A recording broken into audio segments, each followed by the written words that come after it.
Kwek at nu tahir chupo kahno ke wapun mistokoshon de nigahan inuanin teote guanjino tupen. Allô, hola, bonjour à tous. Je m'appelle Wapun Mistokosho, je suis Innu de Equaniti. Je vais vous parler de ma langue Innu, ma langue maternelle. Je tiens à dire que je suis pas linguiste ni me considère comme une experte de la langue Innu, mais je suis fière de dire que je la parle, je la comprends, mais aussi triste parce que j'ai pas l'impression que c'est la vraie langue Innu. Parce que la vraie langue Innu, c'est la langue de la terre, du territoire, de Nochimit. Le mot Nochimit, la traduction, la définition qu'on trouve dans le dictionnaire, c'est l'intérieur des terres, le territoire. Mais j'ai appris il n'y a pas si longtemps que ça veut aussi dire là d'où vient mon sang. Ça montre le lien fort qu'on a avec notre territoire, que notre culture, notre langue, notre identité est toute liée au territoire. Puis que c'est là qu'on va pouvoir, si on retourne dans le territoire, qu'on va se trouver qui on est. De génération en génération, la langue s'est adaptée, modifiée selon la réalité d'aujourd'hui. L'Inuimun que mes grands-parents parlaient, c'était l'Inuimun du territoire parce que c'est là où l'Inuimun est né, c'est là où ils sont nés, où ils ont vécu. Aujourd'hui, l'Inuimun, c'est pas la même chose, c'est différent. Comme j'ai dit, elle s'est adaptée à la vie sédentaire d'aujourd'hui. Avec toutes les nouvelles technologies. L'Inuimun est aussi en constante compétition avec le français, l'anglais et même, si j'ose le dire, l'espagnol entre autres. On est 11 communautés Innu dispersées dans le nord-est du Québec et au Labrador. Chaque communauté parle son propre dialecte de l'Innu. Les communautés qui sont plus à l'ouest vont utiliser la lettre L pour parler au lieu du N, par exemple, dans le mot Innu. Eux autres, ils vont dire Ilnu. Et nous qui sommes plus à l'est, on va moins prononcer les mots avec les SH. Par exemple, le mot, la couleur vert. Vert en Innu se lit Kashipekut. Dans mon temps, c'était Hipeku, Shipeku. Mais avec l'uniformisation de la langue écrite, c'est comme ça qu'ils ont décidé de l'écrire, Kashipekut. Donc, dans ce mot, on retrouve le mot Shipek. Shipek, c'est la mer, l'océan. Si je traduis Kashipekut, pour moi, ça se traduit qui a la couleur de la mer. Une autre couleur, Kachtemawaput.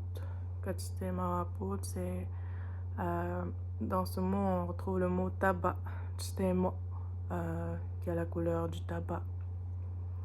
C'est là qu'on voit que la langue Innu est une langue descriptive. Elle est aussi dite polysynthétique, qu'un mot Innu se fait une phrase en français. Je vais partager aussi le mot école. Kachikutamachutwa. Kachikutamachutwa. Kachikutamachutwa. Dans ce mot, on trouve le mot michwa, qui est maison. Kachikutamach, c'est l'enseignement. Si on traduit Kachikutamachutwa, c'est la maison où on enseigne. Autre exemple avec le mot maison, chwa, michwa, c'est tokunchwa. Tokun, c'est natokun. Natokun, ça veut dire médicaments. Tokunchwa, la maison où il y a les médicaments. Le genre en langue française et anglais se fait par le sexe féminin masculin. En Innu, le genre est fait avec la distinction de ce qui est animé et inanimé. Ce qui est animé, c'est ce qui est vivant, les êtres humains, les animaux, la végétation. Ce qui est inanimé, c'est le matériel, les objets. Dans notre langue, dans notre alphabet, il y a 11 lettres, 4 voyelles, le A, E, I, U, 7 consonnes, H, K, M, N, P, S, T. Pour faire le pluriel des mots, nous, on va ajouter AT à la fin. Par exemple, avec le mot was, awas, enfant. Au pluriel, je vais dire waset. Pour un petit enfant, je vais dire oasis. On va ajouter le is à la fin pour faire quelque chose de petit, comme mon nom Wapukonis, petite fleur. On fait aussi des dérivés des mots français. Par exemple, le mot bicyclette. En Innu, on va dire nipisik. Le petit fruit chicouté, nous on va dire hakute, chikoute.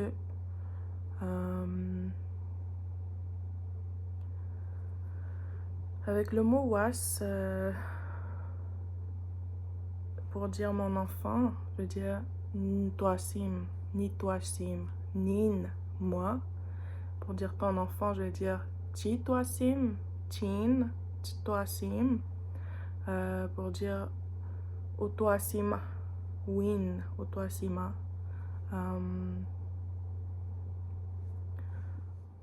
Pour finir, je vais vous dire Tjanarkomatnong. Tjanarkomatnong, ça veut dire merci, mais ça veut aussi dire, ça je l'ai aussi appris il n'y a pas si longtemps par un aîné qui m'a dit que en décortiquant le mot, ça veut dire je te donne une outarde.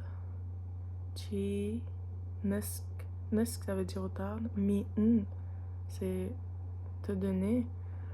Chi, nesk, mi, je te donne une outarde. Ça montre encore une fois notre lien très fort au territoire, à toutes les êtres qui y habitent, et le fait de donner de la nourriture pour remercier quelqu'un, c'est plus fort que de juste dire merci. Parce que la nourriture, c'est une question de survie aussi. Merci. Gracias. J'espère un jour apprendre l'espagnol pour pouvoir communiquer avec plus de monde dans le monde. Mais avant tout, je souhaite apprendre ma vraie langue, la langue du territoire, en espérant que je vous ai aidé à mieux la comprendre avec le peu de temps et le peu d'informations que j'ai pu vous transmettre. Mais peut-être un jour qu'on va avoir la chance de continuer, d'échanger, de partager. Voici quelques exemples d'outils qui sont faits pour la sauvegarde de la langue Innu. Dictionnaire aussi disponible en anglais, juste pour vous montrer de quoi ça a l'air. Merci à l'Institut Tchagapesh. En attendant, je vous invite à aller visiter les ressources disponibles en ligne,